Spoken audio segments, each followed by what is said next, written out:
세상에는 행복하게 사는 사람도 있고 불행하게 사는 사람도 있습니다.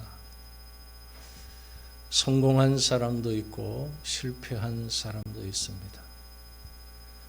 또 하나님 앞에 귀하게 쓰임받는 사람도 있고 저주와 슬픔과 죄악 가운데 살아가는 사람도 있습니다. 분명한 것은 하나님이 함께 하시고 복된 길을 열어주시면 반드시 행복하게 승리하는 인생을 살아갈 수 있습니다. 사랑하는 성도 여러분, 물질적인 풍요로움만 우리 인간에게 행복을 가져다 줄까요? 오히려 부족함과 결핍이 우리를 성장시키며 더 깊은 행복으로 이끌어 가는 것입니다. 심리학자 알프레드 아들러는 이런 말을 했습니다. 사람은 누구나 열등감을 가지고 산다. 그러나 이를 극복해가는 과정에서 약간의 부족함을 느끼며 채워가는 즐거움이 행복을 만든다고 했습니다.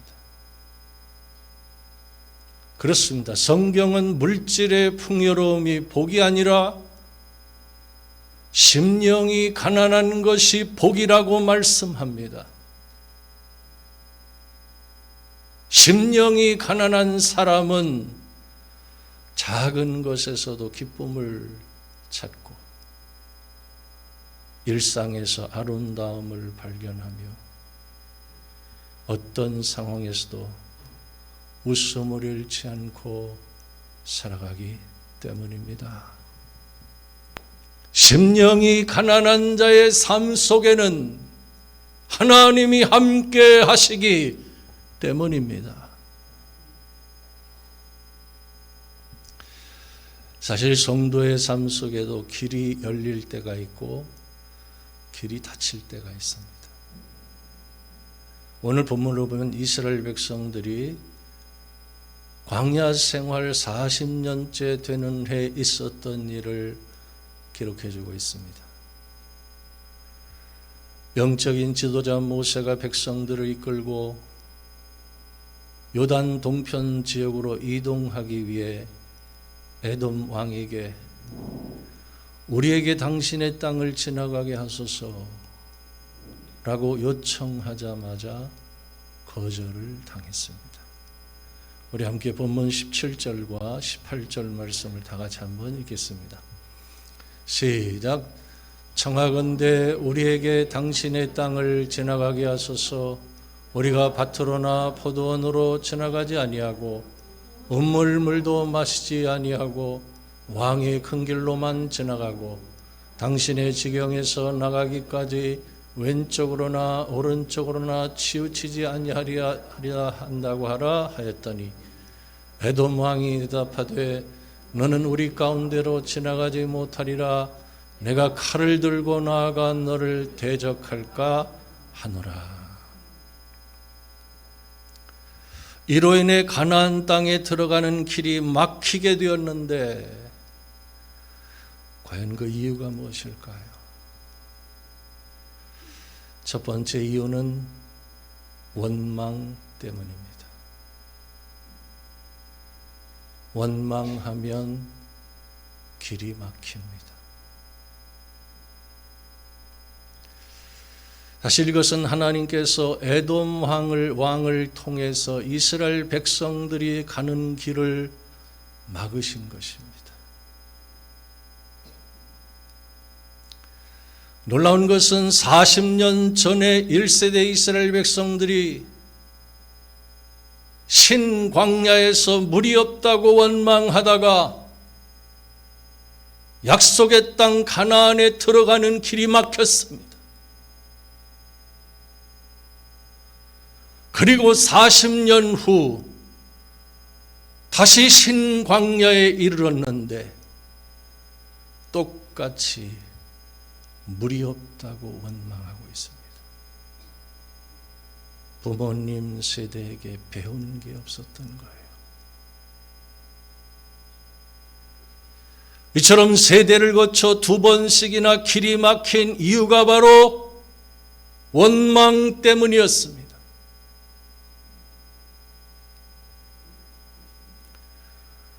누구 때문에? 라는 말이 바로 원망에서 비롯된 단어입니다. 남을 탓하고 책임을 전가하는 원망의 말이 축복의 길을 가로막는 것입니다. 과연 우리가 어떻게 원망하지 않을 수 있을까요? 복음서에 보면 예수님께서 십자가를 눈앞에 두고 겟세마네 동산에서 기도하실 때 함께 동행했던 3명의 제자들은 피곤에 지쳐 잠이 들어버렸어요. 예수님이 오셔서 말씀하시기를, 너희가 나와 함께 한 시간도 이렇게 깨어있을 수 없더냐? 시험에 들지 않게 깨어 기도하라. 마음에는 원이로되 육신이 약하도다 라고 안타까워하셨어요. 여기에 마음은 원이로되 육신이 약하도다 라는 말을 안희숙 여사는 이 한마디로 번역했습니다. 그것은 그럴 수도 있지 라는 말이었습니다. 이것이 바로 용납과 친절의 단어입니다. 원망을 극복하게 하는 단어입니다. 우리가 교회라는 믿음의 공동체 안에서 서로 다른 생각과 다른 주장과 다른 의견들로 인해 갈등이 생길 때 원망하기보다는 그럴 수도 있지 라고 생각한다면 서로 용납하기가 쉬워질 것입니다. 하나, 이것은 죄를 용납하라는 말이 아닙니다. 인간의 연약함을 인정하고 서로에 대하여 넓은 마음을 품으라는 말입니다. 우린 원망을 극복해야 합니다. 원망하면 축복의 길이 막힙니다.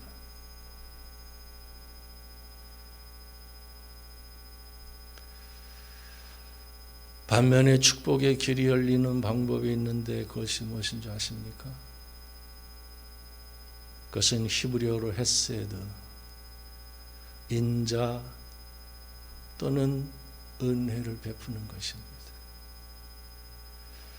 누군가를 원망할 상황에서 인자와 은혜를 베풀면 축복의 길이 열린다는 사실 혹시 여러분 알고 있습니까? 모르십니까? 흔히 은혜를 가리켜서 사랑의 간섭이라고 말합니다.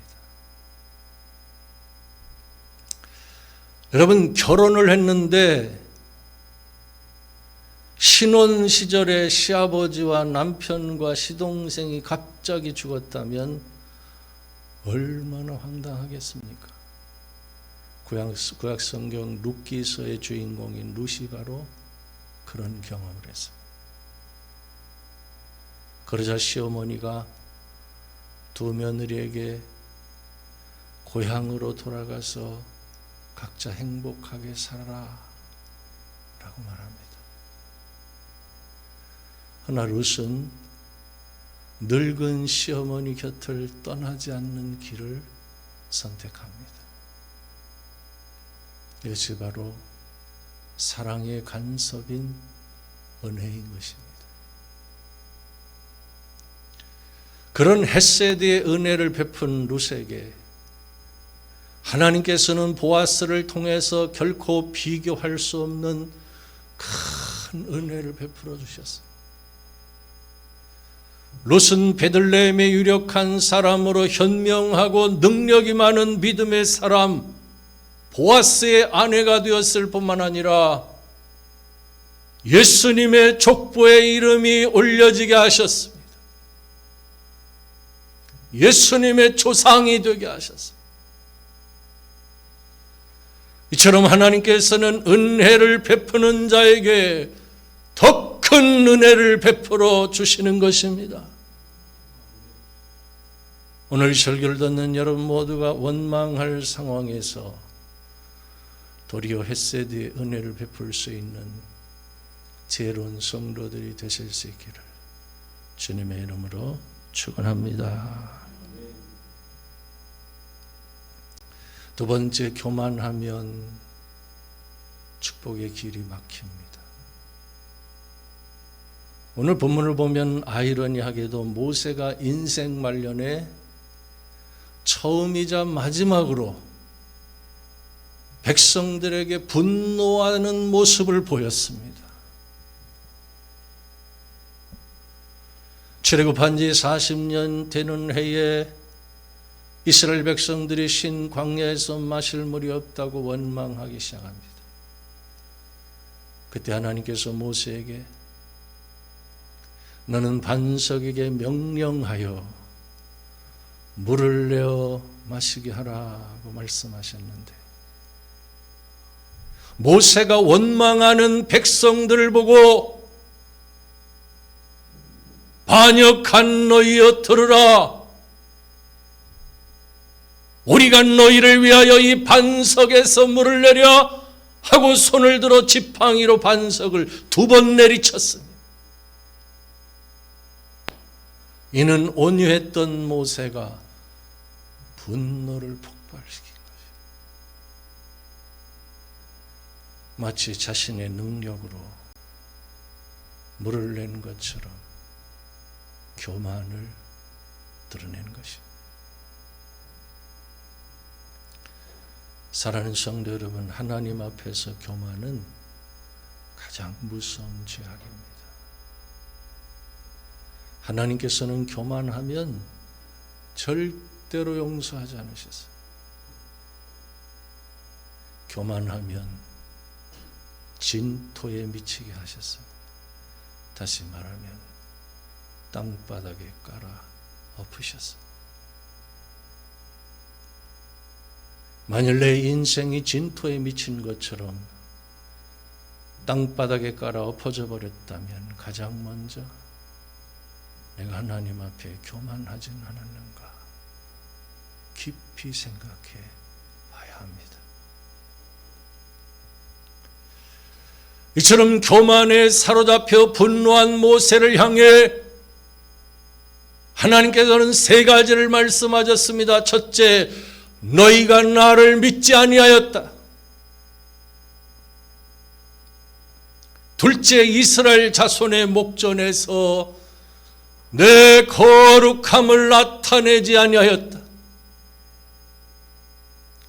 셋째, 너희는 이 회중을 가나안 땅으로 인도하여 드리지 못하리라. 그리고 그 후에 일어난 사건이 무엇인 줄 아십니까? 갑자기 에돔 왕이 가나안 땅을 향해 나아가는 모세와 이스라엘 백성들을 가로막은 것입니다. 이처럼 교만하면 축복의 길이 막히는 것입니다. 이런 말이 있습니다. 100만 원까지 겸손하다가 더 생기면 교만해진다. 그것이 그 사람의 한계이며 그릇의 크기이다.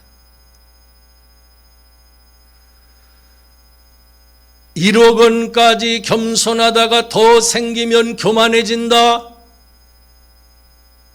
그것이 그 사람의 한계이며 그릇의 크기이다. 반면에 아무리 주어도 계속 겸손하면 그의 그릇은 제한받지 않는다 하는 말이 있습니다. 그렇습니다. 교만하면 문이 닫히는 소리가 들리는 것이요. 누구든지 교만하면 축복의 문이 닫히는 것이요.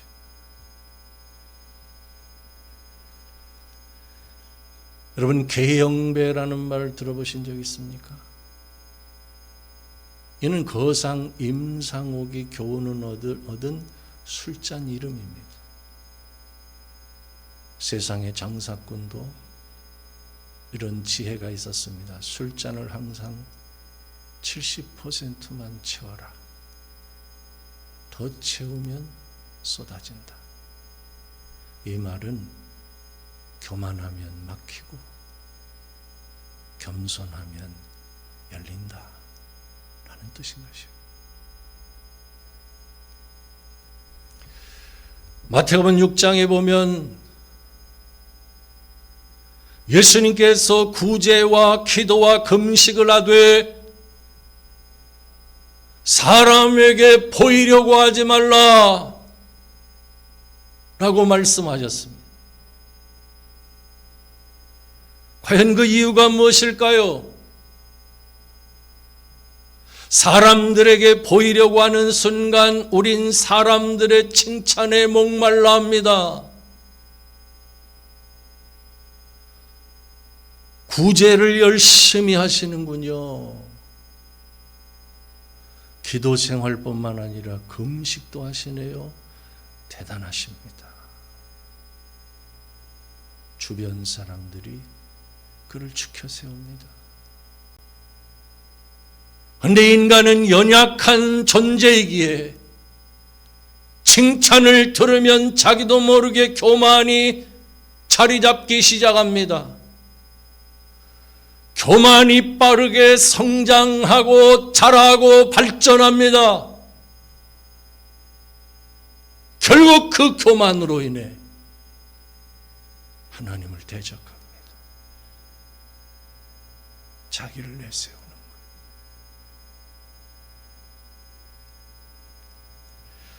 그러므로 교만이 싹 트지 않도록 싹을 자르라는 것입니다. 교만하여 하나님께 버림받는 자가 되지 않도록 교만의 싹을 잘라야 하는 것이에요. 특별히 종교적인 교만은 누구도 막을 수 없는 것이에요. 나의 경건 생활로 인해 교만해지면 그 믿음은 사상 누각이 되어버리고 마는 것이에요.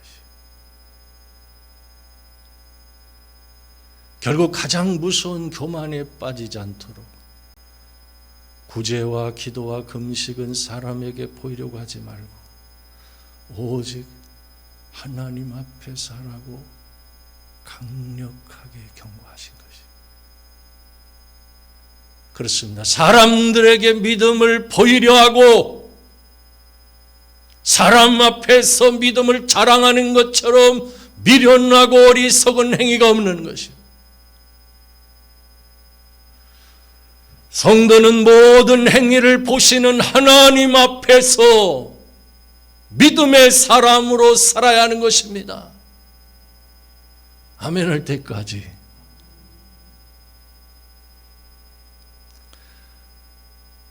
우린 교만하지 말아야 합니다. 교만하면 축복의 길이 막히는 것이.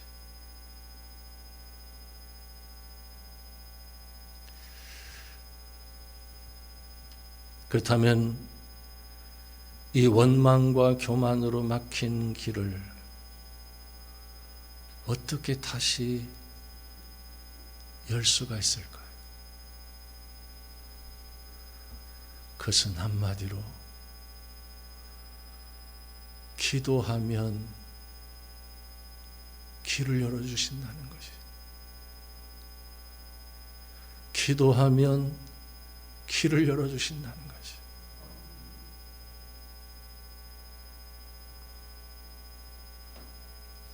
기도는 막힌 것을 뚫어버리는 능력이 있습니다. 기도하면 하나님이 일하십니다. 기도하면 바다에도 길이 생기고, 기도하면 사막에도 강이 흐릅니다.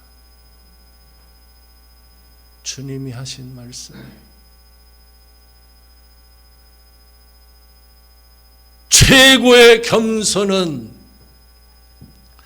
하나님 앞에 납작 엎드리는 것입니다.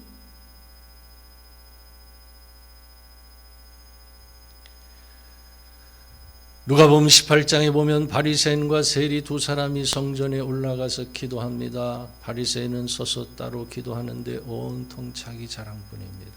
하나님이여, 나는 다른 사람들 곧 토색, 불의, 간음하는 자들과 같지 아니하고 이 세리와도 같지 아니함을 감사하나이다.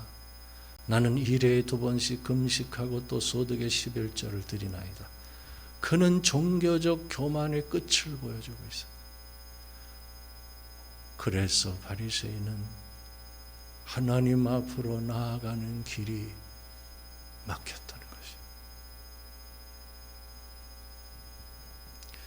반면에 세리는 멀리 서서 감히 눈을 들어 하늘을 쳐다보지도 못하고 다만 가슴을 치며 하나님이여 불쌍히 여기소서, 나는 죄인이로소이다 라고 기도합니다.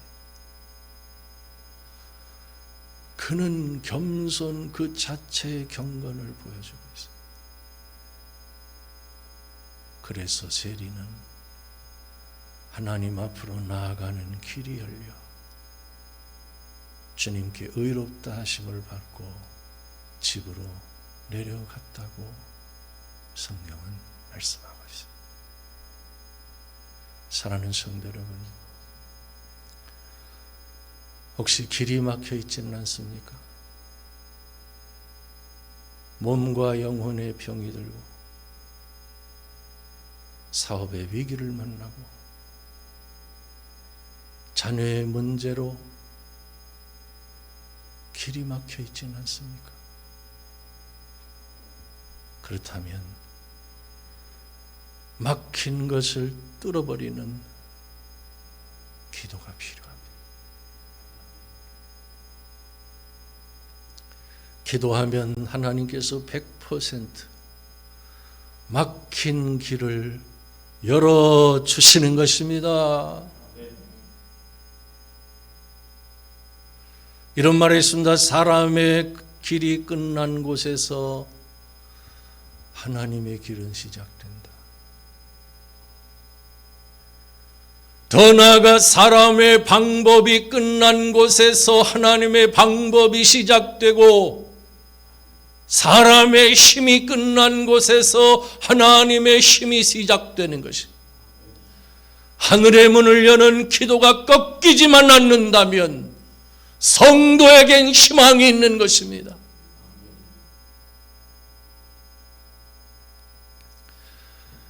초기 기독교의 교부이자 대설교가인 요한 크리스토스톰은 기도에 대해 이렇게 말했습니다. 기도는 파선당한 자에게 항구이며 물에 빠져가는 자에게 생명줄이며 넘어지는 자에게 지팡이이며 가난한 자에게 보석이며 병든 자에게 의사가 되며 우리에게 축복의 길을 내고 환난의 구름을 헤쳐낸다 라고 말했습니다. 하나님이 우리에게 주신 가장 큰 특권, 가장 큰 능력은 기도에 있는 것입니다. 끝으로 미국 남북 전쟁 때 이야기입니다. 전쟁이 치열한 어느 날 유명 배우가 링컨 대통령의 초청으로 대통령 집무실에 머물게 되었습니다. 저녁 식사를 하고 링컨과 여러 이야기를 하다가 밤늦게 잠자리에 들었어요. 막 잠이 드는 순간 계속 펑펑하는 대포 소리 때문에 잠이 깼습니다. 겨우 다시 잠이 들었는데 이번엔 새벽에 누가 울고 있는 소리가 들려서 다시 잠을 잘 수가 없었어요. 침대에서 일어나 우는 소리를 따라가 보니 링컨 대통령이 하나님께 기도하고 있었습니다. 하나님, 저는 부족한 대통령입니다. 저의 힘으로는 이 전쟁에서 이길 수 없습니다. 전쟁에서 죽어가는 젊은이들을 지켜주세요. 링컨은 남북 전쟁을 치르는 동안 성경을 100독할 정도로 말씀을 사랑했고 자기 힘으로 나라를 다스릴 수 없다는 것을 알고 항상 눈물로 기도한 사람으로 유명합니다. 그런 링컨이 이런 말을 남겼습니다. 내 지혜, 내 능력, 내 노력만 가지고는 아무것도 할 수가 없다. 그래서 나는 하나님의 도우심을 위해 기도한다. 기도의 생명은 간절함에 있는 거예요. 남북 전쟁이 벌어지고 있는 상황에서 대통령의 신분을 갖고 있었으니 그가 얼마나 간절하게 기도를 드렸겠습니까? 오늘 이 시대는 그 기도의 간절함이 사라졌다고 말합니다. 간절히 기도하지 않아도 물질적인 풍요를 누리며 살아갈 수 있기 때문입니다.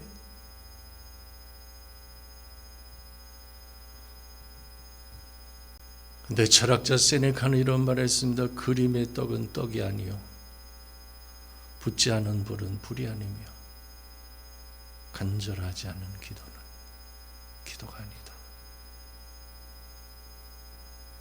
우린 막힌 것을 뚫을 수 있는 기도의 사람이 되어야 합니다.